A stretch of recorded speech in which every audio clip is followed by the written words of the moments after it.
Hey guys, welcome back to Learnings. In this video, we're going to be covering powers, roots, and indices. Specifically, squares, cubes, and their roots. This is core IGCSE material, so whether you're doing core or extended, this applies to you. In this video, I am not going to be covering past paper questions because standalone, this is part one, right? So standalone, we're not going to have any many past paper questions of this. However, combined with the part two of the same topic, we're going to have some past paper questions coming up in the next video. All right, so moving on, what is a square number? Okay, so let me just write this down. Let me zoom in for you guys. Right, so square number, right? We know square number are one. Let's just write down natural numbers: one, two, three, four, five, six, and on and on and on. Just put a square on them, right?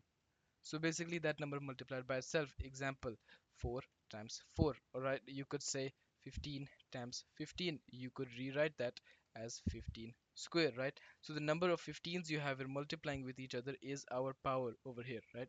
So what's 1 square going to be? 1 square is going to be 1. What's 2 squared going to be? That's going to be 4. 3 squared, 9. 4 squared, 16. 5 squared, 25.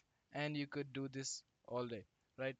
Now, that's pretty much all there is to it. A number multiplied uh, by itself, right? You need to know most of these by heart, okay? Because in the exam, you might need to solve a quadratic equation and, b minus b plus minus under root b square, and you might have to do, squares of some of these numbers. So if you don't know the square of 15, you're gonna, be doing this over there. What's 15 times 15, 5 times 5? That's gonna be, there's no need to do any of that, right? Just memorize them. It'll save a lot of time. And in your maths paper, trust me, time is essential. It can be the difference from getting an A and B, and trust me, I know. So, moving on to cube numbers. Cube numbers, okay? Same thing, right? It's going to be our natural numbers: 1, 2, 3, 4, 5, 6, right? And on and on and on, right? Is it going to be cube of that? Basically, that number multiplied by itself three times, right? I'm sure you get the gist of it, but I'm just trying to get this concept as clear as possible so that you guys don't have any confusions, when you're doing the past paper, right? So you get 5 times 5 times 5, right? You get 5 three times there, yeah? So we can rewrite this as 5 to the power of 3. Same thing, number of fives there are, that's the power we keep on there, right? So imagine we have 15 fives, we can write 5 to the power of 15, right? But since we're dealing with cubes, we're not going to deal with 15th power yet, okay? So, 1 square, uh, okay, so 1 to the power 3 is going to be 1, 2 to the power 3 is going to be 8, 3 to the power 3 is going to be 27, 4 to the power 3 is going to be 64, and 5 to the power 3 is going to be 125, and on and on and on and on, right? Now, I would suggest that you learn these till 15, right? So if you learn like 15 square, like 1 square, 2 square, all the way up to 15 square, it will save you a lot of time, as well as cube, right? You need to learn it up to 15 cube, right? I'm not saying it's a must, okay? Personally, I did not know above, I think, 12 cube during my exam, okay? But luckily there were none that I needed, no questions that I needed to, take cube above 12. So I didn't really lose a lot of time in that paper, right? Now, uh, moving on to square roots and cube roots, right? Now, square roots and cube roots are basically just the opposite of a square, right? So if you have, like, imagine you have plus 1, right? What's the opposite of a plus? It'll be a minus. Yeah, what's the opposite of multiply? That's going to be divide. So what's the opposite of a number squared? That's going to be a number square root, right? So imagine we have uh, under root 1, right? That's a third. We have under root 2. It's going to be same thing. It's going to be our natural numbers. It's just going to be all of them under root, right? These are our square roots, right? It's going to be under root 3. It's going to be under root 4. It's going to be under root 5, right? Now, what's under root 4, right? We already know that 2 squared is equal to 4, right? So under root 4 is basically the opposite of the square. So we're going to get 2, right? Okay. So you do not need to know these square root numbers exactly all the way up to 15. All right. It's just, more of like a understanding, right?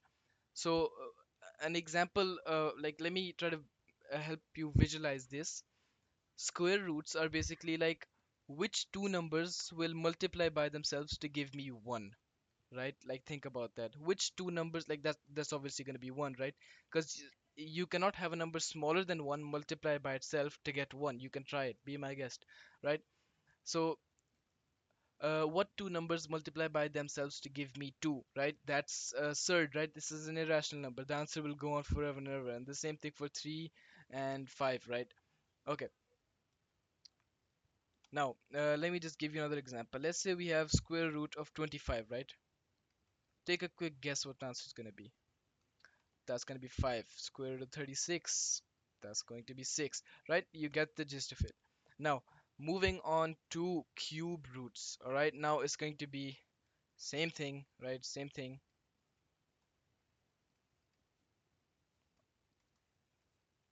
However, instead of having nothing on this side, we're just going to have a 3, right?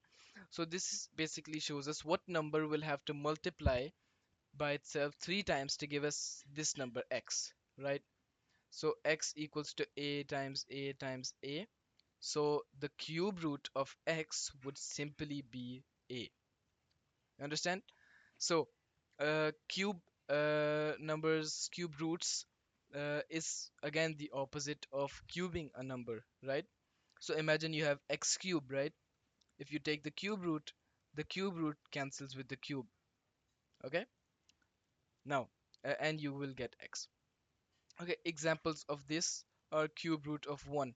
Okay, take a guess. What three numbers multiply by themselves to get 1? It's always going to be 1, right? Now, cube root of 8, we're going to get 2.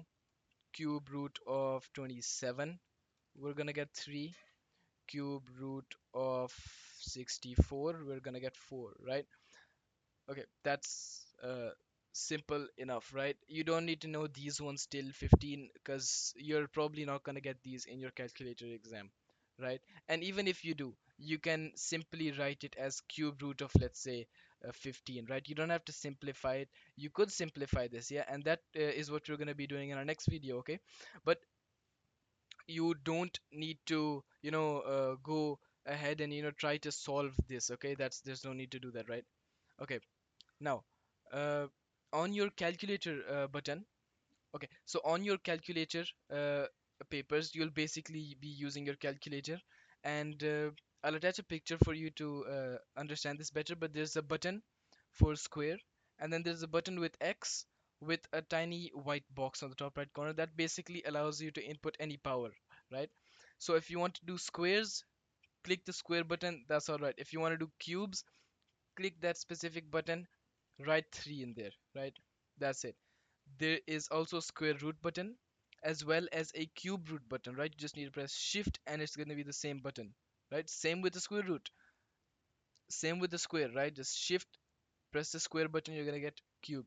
Okay, that is super easy. I'm not going to be giving any exam questions for this specific video right now because this is going to combine with our next video, and then we'll actually get to our exam questions. So I hope you all understood. Please repeat this video if you need to, properly understand what I am speaking about, because you need to understand this to be moving on. You can't move on with a weak base, right? All right. Hope you understood. That's all for our video. Uh, Next video, we're going to be doing the laws of indices, right? See you there.